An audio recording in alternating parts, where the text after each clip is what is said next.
Charitable trust હંમેશા દરેક સમાજની સાથે દરેકના લોકો સાથે રહે છે।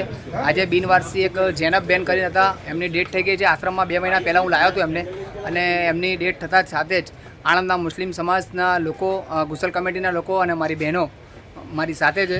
અને જે તે મુસ્લિમ રીતિ રિવાજ થતું હતું એ પ્રમાણે અમે ગુસલ બી કરી નાખ્યું છે, એમને એમની જે કંઈ વિધિ હતી એ બધી કરી દીધી છે। હવે અમને દફન વિધિ માટે અમે લોકો લઈ જઈએ છીએ। તો આપ સૌ વિડીયો અમારો એન્ડ સુધી જોજો, અને આપ સૌ જેટલા પણ લોકો આવ્યા છે એમનો પણ હું આભાર માનું છું। અંત સુધી વિડીયો જોજો।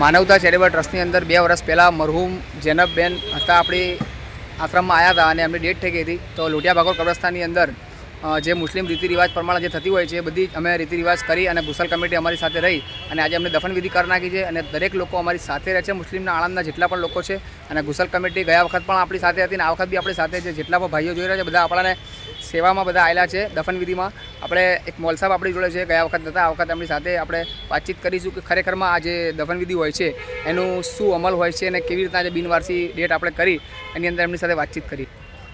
શું નામ છે આપનું? अस्सलामुअलैकुम वरहमतुल्लाहि ताला वबरकातुहू। આજે બિનવારસી જે જૈનબબેન મરહૂમની આજે જનાઝામાં તમે હાજર રહ્યા છો, શું કહેશો?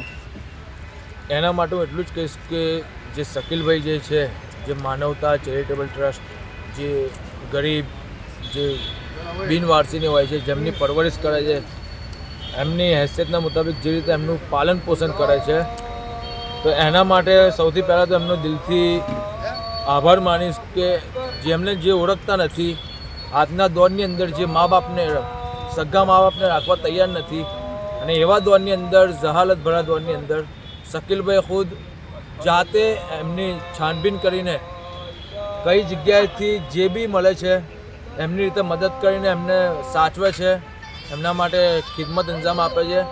અને આ જે મેસેજ મળ્યો આજના જે મરહુમા ઇંતકાલ કરી ગયા એ શકીલભાઈ થ્રુ જ અમને સોશિયલ મીડિયાથી અમને મેસેજ મળ્યો। એના પછી કબ્રસ્તાન કમિટીને જાણ કરવામાં આવી, કબ્રસ્તાન કમિટીના થ્રુ જે મેસેજ નાખવામાં આવ્યો ગ્રુપની અંદર, એનાથી અલ્લાહનું એહસાન માનું છું અને અલ્લાહ તાલાની બારગામાં દુઆ કરું છું કે જેટલા લોકો હાજર છે અલ્લાહ તાલા એમની હાજરીને કબૂલ ફરમાવે અને મરહુમાની બેહિસાબ મગફિરત અતા ફરમાવે।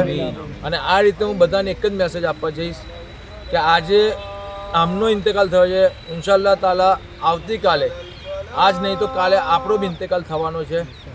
તો ગરીબ અમીર ના જુએ, જે સપોર્ટ કરે છે તેમની સાથે એક થઈ જાય અને એમને બી સપોર્ટ આપે કે અમે તમારી સાથે સાથે છે, તમારે અડધી રાત્રે જરૂર પડે તો અમે તમારી સાથે ઊભા છે। ખાલી એટલું બી કહેશો તો તેનાથી બહુ મોટો મેસેજ જે મુસલમાન આવામમાં જોવો જોઈએ તે જશે અને બધા મુસલમાન ઇન્શાઅલ્લાહ તાલા એક થતા નજર આવશે ઇન્શાઅલ્લાહ।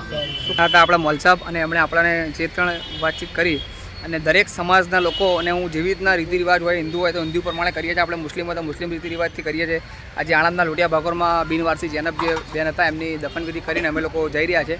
અને આપ સૌ અમારો વિડીયો ખૂબ અંત સુધી જોયો અને અમને સપોર્ટ કરતા રહેજો। અમે આવી રીતના જ લોકોની બિનવારસી લોકોને લાવી અને એમની પ્રોપર વિધિ જે હોય છે એ પ્રમાણે કરીએ છીએ। હિન્દુ હોય તો હિન્દુની, મુસ્લિમ હોય તો મુસ્લિમની કરવાઈ કરીએ છીએ। તો આવી રીતના અમે લોકો બસ સેવાની અંદર કરતા રહીએ છીએ। બસ આપ સૌ અમને સાથ સહકાર આપતા રહેજો અને આવી રીતના તમારી આસપાસ પણ કોઈ હોય તો અમારો સંપર્ક કરવાનો ભૂલતા નહીં।